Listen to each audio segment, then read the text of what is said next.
तार साहब, आज तो बैनुल अक़वामी सियासत में बहुत बड़ी डेवलपमेंट हुई है कि सऊदी अरब और ईरान के जो ताल्लुकात हैं वो नॉर्मल हो गए हैं और एम्बेसीज खुल रही हैं और चीन ने बहुत बड़ा किरदार अदा किया है और किसी को ये एहसास भी नहीं था कि ये चीज़ हो रही है। दूसरा एक इसमें पहलू ये भी है कि पाकिस्तान भी बड़ी सुना कोशिशें करता रहा। नवाज शरीफ और इमरान खान भागे भागे जाते थे रियाद एंड तेहरान के, जी हम दोनों की सुलह करवाएंगे। और तारड़ साहब, इसमें तो एक पैगाम ये भी है कि अगर जिसे कहते हैं ना सिविलाइजेशनल कॉन्फ्लिक्ट रिजॉल्व हो सकते हैं पर्शियंस एंड अरब्स के, तो इंडिया पाकिस्तान का मसला क्यों नहीं हल हो सकता। हमें तो अपनी ईगो ख़त्म कर देनी चाहिए। मोहम्मद बिन सलमान और ईरानी जो हैं उनको समझ आ गई है कि आगे जाना चाहिए। तो ये हमारी लीडरशिप को क्या समझ आएगी या हम इससे कोई होश के नाहुल लेंगे? चीमा साहब, मैं तीन चार एंगल डिफरेंट डिस्कस करना चाहता हूँ। हमारे तो हर अकल के नाखून तब आएंगे अगर हम अपने नेशनल इंटरेस्ट बेस पे डिसीजन लें। हमारा हर डिसीजन डॉलर बेस होता है, नेशनल इंटरेस्ट बेस नहीं। हकीकत मैंने आपको कहा था कि आप के रिलेशनशिप चंद ममालिक के साथ जरूरी है आपके सर्वाइवल के लिए, जिसमें भारत नंबर 1 पे है, दूसरे पे अफगानिस्तान है, तीसरा ईरान है, चौथा चाइना है। आपके फ्यूचर में आगे बढ़ने के लिए इनके साथ रिलेशनशिप नॉर्मल होना अशद जरूरी है, लेकिन वो तब होता है अगर आप नेशनलिस्ट हो, आपकी तवज्जो कौमी, आप पाकिस्तान के बारे में फैसले करें। और अगर फैसले अपने जातियात के मामले में हो और लूट के दुबई, लंदन, टोरंटो जाना हो, तो फिर ये डिसीजन कौन लेगा? आज आप लावारिस हैं, आज आपका कोई वाली वारिस नहीं है, आज आपका ना कोई आपकी हुकूमत है, सूबे आप अलग डिसीजन ले रहे हैं। खास आप पेट्रोल का गैलन हाथ में लेके फिर रहे हैं और माचिस एक हाथ में। अब मैं जरा खासकर इसके हवाले से जो मैं बात करना चाहूंगा सऊदी अरेबिया से, इंटरनेशनल ग्लोबल आज इसके ऊपर क्या हुआ, मैं उस पर बात पहले करना चाहता हूँ। पाकिस्तान ने तो क्या उस पर भी बात करूंगा कि आपकी लीडरशिप की क्या ओपिनियन थी और किस तरह ये जाके सऊदी अरब के दरमियान सालसी की कोशिश करते थे और क्या इनके कद काट कितने हैं। लेकिन आज जो इसमें मैं लूजर और विनर सबसे पहले बताना चाहूंगा कि आज के इस फैसले में नंबर 1 लूजर अमेरिकन। वजह, Saudi Arabia is the leader of Muslim countries, Muslim उम्मा का लीडर है और एलाइज है। तेहरान में आज भी आर्मी बेस है और वो चाइना के कैंप में चला गया। पहले भी जिस तरीके से चाइनीज प्रेसिडेंट को जिस भरपूर तरीके से उन्होंने प्रोटोकॉल दे के रिसीव किया था, उनका दौरा था, आज मैं समझ रहा हूं कि मिडल ईस्ट अमेरिका के हाथ से निकल रहा है। सबसे बड़ा फ्लेवर आज अमेरिका है। और अफगानिस्तान की फ्लेवर के बाद मैं आपके देखने वालों को ये बताना चाहूंगा, कल कैपिटल हिल के ऊपर रिपब्लिकन पार्टी के लीडरान ने कल हियरिंग की थी अफगानिस्तान के विड्रॉल के बारे में। उन्होंने जो कई फौजियों के, एक कर्नल थे, कर्नल मान, उनको बुलाया और एक और सार्जेंट थे जिनका बाजू और जिनका टांग जो है वो उन 13 फौजियों के साथ इनखला के दौरान जब बम का धमाका हुआ था तो आया, वो कैपिटल हिल की हियरिंग में आके रोया है, सार्जेंट चीखा है। अफगानिस्तान से बुरे तरीके से शर्मिंदगी के साथ इनखला, यूक्रेन हाथों से निकल गया। रशिया की सैंक्शंस, इन्होंने सैंक्शंस लगाई, वो फेल हुई। भारत रशिया से तेल लेकर अमेरिका को बेचता रहा और आज भी बेच रहा है। एलाइज आपके जर्मनी जो और यूरोप जब चोक किया रशिया ने अपनी एनर्जी के ऊपर, वो खूब डायरेक्ट उनसे बातें करना शुरू हो गए। आज सऊदी अरेबिया भी छोड़कर आपको चला गया है। अपने मसाइल वो खुद हल कर रहे हैं, बिकॉज आप जब बाल्टीमोर और शिकागो के मसाइल नहीं हल कर सकते तो सऊदी अरेबिया के मसाइल किस तरह हल करेंगे? आज हर बड़ा शहर अमेरिका के अंदर drug market, murders, crime, police demoralize, army छुपती फिर रही है, एक दूसरे के साथ रो रहे हैं। कल वो सार्जेंट रोया है, 13 लाशें उठा के जिस तरीके से भागे हैं। और मैं सी पैक की डोनाल्ड ट्रंप साहब ने अगले दिन जो स्पीच दी है उसमें उन्होंने बताया है, अगले दिन सी पैक के अंदर, इस संडे वाले दिन पिछले संडे, उन्होंने कहा तालिबान इस वक्त दुनिया में ब्लैक मार्केट में असला बेचने पर दूसरे नंबर पर है। 85,000 बिलियन डॉलर का असला छोड़ के ये भागे हैं। 7 लाख बंदूकें, राइफल्स जो थी डब्बों में बंद थी, वो नाइट विजन जो गॉगल्स हैं वो लंडे के भाव बिक रही हैं। वो अब इस्लामाबाद के आसपास फिर रही हैं। वो पेशावर तो आ चुकी थी, जो वो थाने पे हमला हुआ था उसमें नाइट विजन गॉगल थी जो अमेरिकन छोड़कर आए। उसके बाद 70,000 गाड़ियां जिनके नीचे 6-6 इंच की लोहे की चादरें लगाई गई थी, जिनको बुलेट प्रूफ बनाया गया था, बंद छोड़ के आए थे, ब्रांड।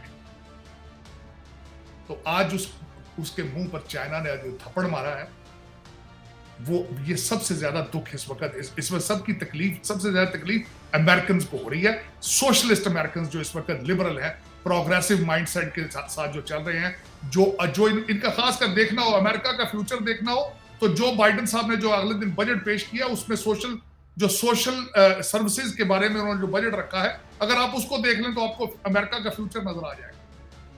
इस वक्त 2 पॉलिसीज हैं जो इस वक्त चल रही हैं। टैक्सेशन उन्होंने बढ़ा दी, अमेरिका में तरक्की करने को डिस्करेज किया जा रहा है। उसके बाद वर्क फ्रॉम होम, और तीसरा 4 दिन का हफ्ता। अगर ये सारा जमा कर रहे हैं तो पीछे अमेरिका का फ्यूचर सामने बिल्कुल ठीक। सबसे पहला झटका आज लगा है आज सऊदी अरेबिया का चाइनीज कैंप में जाना, उनकी बात सुनना, बीजिंग के जाकर अंदर उन्होंने ये कॉन्ट्रैक्ट साइन किया। और दूसरा मैं समझता हूं कि आज मेरे ख्याल में आज भारत को भी सोचना चाहिए, सोच रहे होंगे बल्कि, कि अमेरिकन इन्फ्लुएंस हमें कहां तक लेके जाएगा। और दूसरा इसके साथ मैं इंक्लूड करना चाहूंगा इसके साथ कि अगले दिन डोनाल्ड ट्रंप साहब ने अपनी स्पीच में कहा है कि अगर वो प्रेसिडेंट होते तो कभी भी चाइना और रशिया को इकट्ठा ना होने देते। आज वो अलायंस बना के इकट्ठे हो गए, अमेरिका अकेला हो गया कारगर। और अमेरिकन जो बच्चे हैं इस वक्त, उनके सर पे इस वक्त वीड पीना और सोशलिस्ट एजेंडा है उनके दिमाग। वो कहते हैं America is a bad place to be. उनको ऐसा इन्होंने स्टैचू गिराने के पीछे लगा दिया है, और ऐसा उन्होंने बना दिया है काम अमेरिका के अंदर कि उनकी फॉरेन पॉलिसी उनके रडार पर नहीं, अपने बॉर्डर पे कंट्रोल नहीं। कार्टेल जो है अमेरिकन को अगवा करके, मैं एक और बात बताना चाहूंगा, इसके साथ रिलेट करना चाहूंगा। कल ट्रैवल एडवाइजरी आई है कि आगे स्प्रिंग ब्रेक आ रही है। अमेरिका का ट्रेडिशन है कि कॉलेज के बच्चे स्प्रिंग ब्रेक में जाके बीचों के ऊपर पार्टी करते हैं। इन्होंने कल दे दी है ट्रैवल एडवाइजरी कि मैक्सिको नहीं जाना बेटा, वो थप्पड़ मार दे। अब जो मुझे ये बताएं, जो अमेरिकन मैक्सिको बॉर्डर साथ लगता है वहां सेफ नहीं है, तो दुनिया को क्या बचाएंगे? तो क्या बचाएंगे? अब बिल्कुल जब कौमें गिरती हैं, कमजोर होती हैं, तो एलाइज इस तरह ही छोड़ के भागते हैं। इस वक्त Saudi Arabia has gone to the Chinese camp, और दूसरा इस वक्त यूरोप भी अपने फैसले खुद ले रहा है। और अमेरिका का सबसे बड़ा इस वक्त जो मेरे ख्याल में फ्यूचर में आने वाले प्रेसिडेंट या फ्यूचर में आने वाले दिनों में मिलिट्री का मोराल ठीक करना, पुलिस का मोराल ठीक करना, और नेशनलिज्म को प्रमोट करना। और इस वक्त जो डेमोक्रेसी डिक्लाइन है, जो इस वक्त लोगों का एतमाद उठ चुका है इलेक्शन पे, इंस्टीट्यूशन ऑफ इलेक्शन, इसको रिस्टोर करना, ये सबसे बड़ा काम होगा। Otherwise America is over, otherwise जमहूरियत इज ओवर। जमहूरियत पहले भी इस वक्त जो है वो facing different kind of challenges, लेकिन आज मैं समझता हूँ जो सबसे बड़ा इस चाइना इज ग्रोइंग। और मैं उसके बाद ये भी बात बताना चाहूंगा कि ताइवान के साथ एक आज दूसरा वाकया भी आज हुआ है कि वहां पे चाइनीज जो चाइना ने ताइवान की इंटरनेट की जो अंडरग्राउंड समुद्र के अंदर तारे थे वो काटने शुरू कर। और यही किया गया था जब यूक्रेन के ऊपर अटैक किया गया था, रशिया ने सबसे पहले उनका इंटरनेट बंद किया था, काटेंगे था। तो तैयारी शुरू हो चुकी है दूसरे फ्रंट पे, ताइवान पे। और मैंने आपको जिस तरह पहले बताया था कि अमेरिका के पास इन्वेंटोरी नहीं है हथियारों की कि वो ताइवान को दे के उसको कोई सामने ला सके। अब दूसरी बारी ताइवान की होगी, इसके बाद चाइना उसको टेक ओवर करेगा। और उसके बाद और पहले भी मैं जाती तौर बताऊं, ये इग्नोर करते हैं, हमारा मीडिया जो है ना, इनके ऊपर इन्फ्लुएंस है अमेरिका का, और दूसरी चीजों का बातें नहीं बताते। उन्होंने वो जिस तरीके से अफ्रीका के अंदर उन्होंने अपने एक्सक्लूसिव कॉन्ट्रैक्ट्स कर लिए चाइना ने, और जो उनकी ग्रोथ है, जितना उनके पास पैसा है इस वक्त, और जिस तरीके से वो और अगली बात मैं बताता हूँ चाइना की, आज की दूसरी बात आपको मैंने नहीं बताई। उन्होंने एक सैटेलाइट छोड़ा है अमेरिका के मिलिट्री सैटेलाइट्स के ऊपर सर्वेलेंस करना। अमेरिका के जो मिलिट्री सैटेलाइट हैं ऊपर, उनको अब उन्होंने सर्वेलेंस करने शुरू कर दिए। They are sending their spy satellites to the space. वो चाइनीज सैटेलाइट्स को वॉच कर रहे हैं, बल्कि दो उनका जो सैटेलाइट एक चाइना ने छोड़ा सर्वेलेंस के लिए, वो बिल्कुल जाके जाम हो गया, जहां 2 सैटेलाइट थे अमेरिका के आर्मी के, उनकी लोकेशन वो ऑब्जर्व की है उसने, वहां रोक के सारा कुछ उसको वॉच किया था। सो बेसिकली यही होता है, जब दर हकीकत जब आप कहें, आपको सोशलिज्म और कम्युनिज्म अच्छा लगना शुरू हो जाए, अब आपको जब कहें कि बच्चों आपने इंटेलेक्ट जो है वो सारा एक्सपोर्ट आउटसोर्स कर दिया है, यहाँ के सारे सीईओ इस वक्त जो है आपको पता है भारत से आ रहे हैं, लोकल तो सारे नशे कर रहे हैं, नशों में उनको बिजी है इस वक्त। तो जब आप ये सारी चीजें हो जाए आपके साथ हो जाए तो फिर यही होता है, पहले फैक्ट्रियां आपने आउटसोर्स की हैं, अब सीईओ सारे बाहर से ले आए, आउटसोर्स कर दिया, तो फ्यूचर आपका बिल्कुल वही है जो इस वक्त दूसरे यूरोप का छोटे छोटे मुल्कों का है, वही अमेरिका भी है, टूटेगा, खराब होगा, डिवाइडेड। अमेरिका वैसे भी डिवाइडेड है सीरियसली, फार लेफ्ट और फार राइट में, एक साइड पे फार राइट है और एक पे फार लेफ्ट है, और दूसरे दोनों किसी मिडिल ग्राउंड पे आके मिलने के लिए तैयार नहीं है। इस वक्त अगर देखा जाए तो जो बाइडेन को तो कहा जाता है इस एडमिनिस्ट्रेशन को थर्ड टर्म ऑफ ओबामा की वीक फॉरेन पॉलिसी थी, अपोलोजेटिक गवर्नमेंट थी, और वही पॉलिसीज है उनकी। टोनी बिल्किन को कौन पूछता है आज?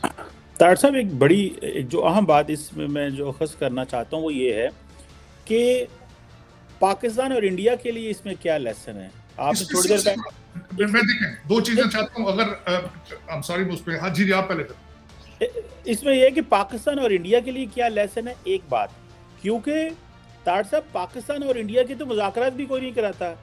अमेरिका ने, ट्रंप साहब ने कोशिश की, अमेरिका इंडिया ने स्नब कर दिया, और पाकिस्तान ने यूएई को कहा, इंडिया ने लिफ्ट नहीं कराई। तो सऊदी अरब और ईरान तो इतने इंपॉर्टेंट है कि चाइनीज अपना रोल प्ले करना चाह रहे थे। आपको लगता है कि पाकिस्तान और इंडिया के बीच में ये इस तरह की कौन इक्वेशन में कौन रोल प्ले कर सकता है? अमेरिका की तो सुनते ही कोई नहीं है, आप खुद अमेरिकन फॉरेन पॉलिसी की सुन रहे कहते हैं, तो इसको आप कैसे देखते हैं? आप जो है इसमें थोड़ा सा बताएं कि कोई विंडो ऑफ होप है या अपॉर्चुनिटी है? उसमें मैं दो बताना चाहूँगा। सबसे पहले इसको इस तनाजर से देखना होगा आपको कि इंडिया और भारत के अगर रिलेशनशिप ठीक होते हैं तो तीसरी कौन सी ऐसी पार्टी है जिसको इसमें से फायदा हासिल है? कोई नहीं। अगर आपके रिलेशनशिप भारत के साथ ठीक होते हैं, चाइना नाराज हो जाएगा आपके साथ। अगर आपके रिलेशनशिप अच्छा, दूसरा आपको मैंने बताया था कि अब हालात अमेरिका के इंडिया के साथ ऐसे हैं कि अब आप जो भी आपने अमेरिका से बात करनी है वो भारत से वो पूछ के आपसे बात करेंगे, क्योंकि उनका इन्फ्लुएंस इतना ज्यादा है, लॉबी इतना ज्यादा है। दूसरी एक बात सबसे बड़ी बात है, किसे आप अपने बॉर्डर से बाहर क्या जाएं, आपके अंदर ही ये विल मौजूद नहीं है भारत के साथ रिलेशनशिप में। आपने हमेशा भारत के साथ दुश्मनी और प्रोपेगेंडा से इसके पीछे पैसा बनाया, और चीफ जस्टिस ने भी मौका गवा दिया, उन्होंने जाना था। उस पर भी बात करता हूं, उस पर बात। चीमा साहब, दर हकीकत बात यह है कि आज तक आपने भारत के साथ हालात इसलिए खराब रखे हैं कि आपका डिफेंस का बजट बढ़ा है। आपने एक हवा बना के रखा है कि हम आपके अगर 7 लाख फौज ना हुई, भारत आपको खा जाएगा। अभी भारत के जहाज इस्लामाबाद के ऊपर आ जाएंगे, आज ये हो जाएगा, आज ये हो जाएगा। ये आपका हिस्सा था इसका फॉरेन पॉलिसी कि एक हवा बना के रखना है, 22 करोड़ लोगों को डराना सुबह शाम भारत से। This was your policy. अब वो पॉलिसी किस तरह खराब है? अब मैं आपसे मेरा एक क्वेश्चन करना चाहता हूं। वाजपेयी साहब यहां आए, बहुत ज्यादा पॉलिटिकल कैपिटल रिस्क पे लगा कर आए, उसके बाद मोदी साहब आए, आप सोचें कि उन्होंने कितना बड़ा पॉलिटिकल एक रिस्क लिया हो, उसके वर्सेस आपने क्या किया? ये मेरा क्वेश्चन मार्क है आपसे। और इस वक्त आप कहते हैं कि रिलेशनशिप ठीक हो, मेरा ये क्वेश्चन मार्क ये है आपसे, आपके साथ भारत के साथ रिलेशनशिप करना आपकी जरूरत है या भारत की जरूरत है? आपकी जरूरत है, भारत को जरूरत नहीं है आपकी, भारत की तो जरूरत ही नहीं है आपकी। तो आप इस वक्त अगर मुझे ये बताएं, आपकी जो इस वक्त पॉलिटिकल या डिफेंस की जो सिचुएशन है, कौन है बंदा जो आपको तो मेरा क्वेश्चन है, 22 करोड़ लोग आपको चला कौन रहा है? किसी को कोई पता नहीं। वजीर आजम 2 हैं, सूबे 4 हैं, अपने अपने वो कामों में लगे, वो फेडरेशन की बात मानते ही नहीं। बॉर्डर आपके सारा दिन तालिबान फैर मारते हैं। आप मुझे ये बताएं, आप अपने इंटरनल फैसले नहीं कर पा रहे, एक्सटर्नल किस तरह करेंगे आप फैसले? हाँ ये है, अगर भारत आपको ये कहे कि हम आपको डॉलर दे देंगे तो आप सारे चले जाएंगे वहां।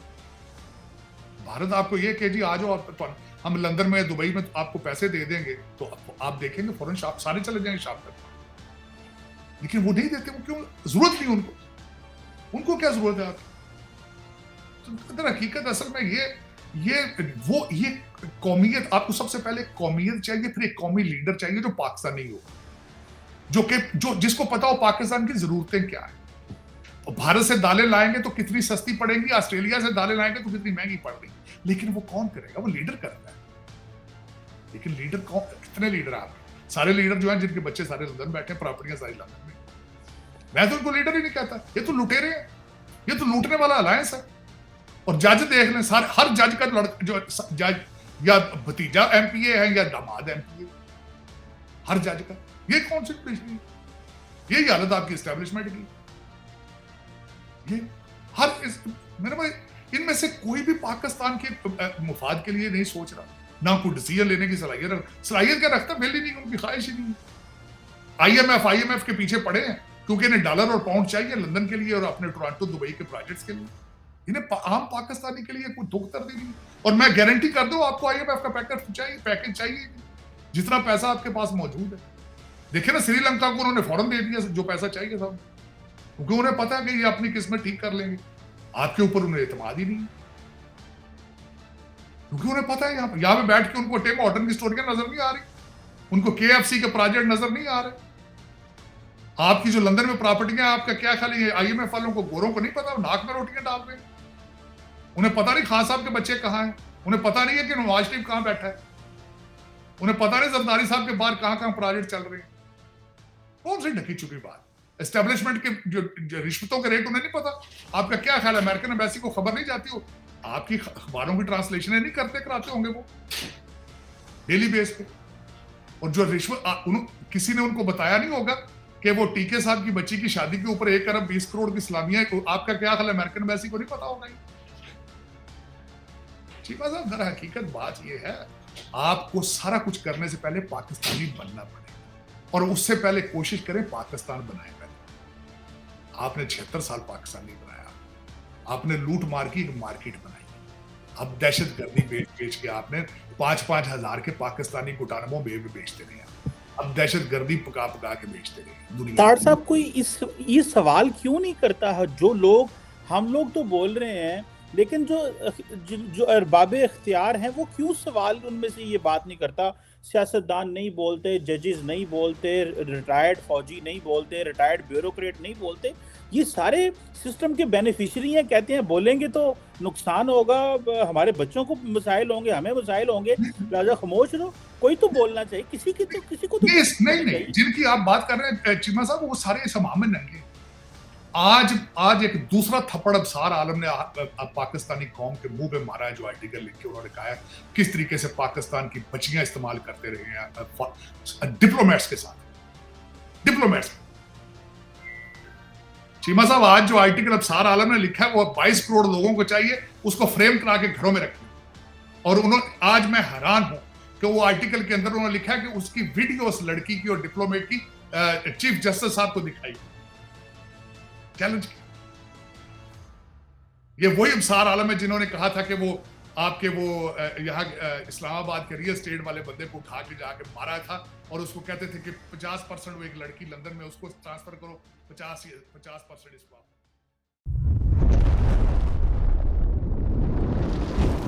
एकलव्य न्यूज इंडिया, अंतर्राष्ट्रीय खबरों का मंच।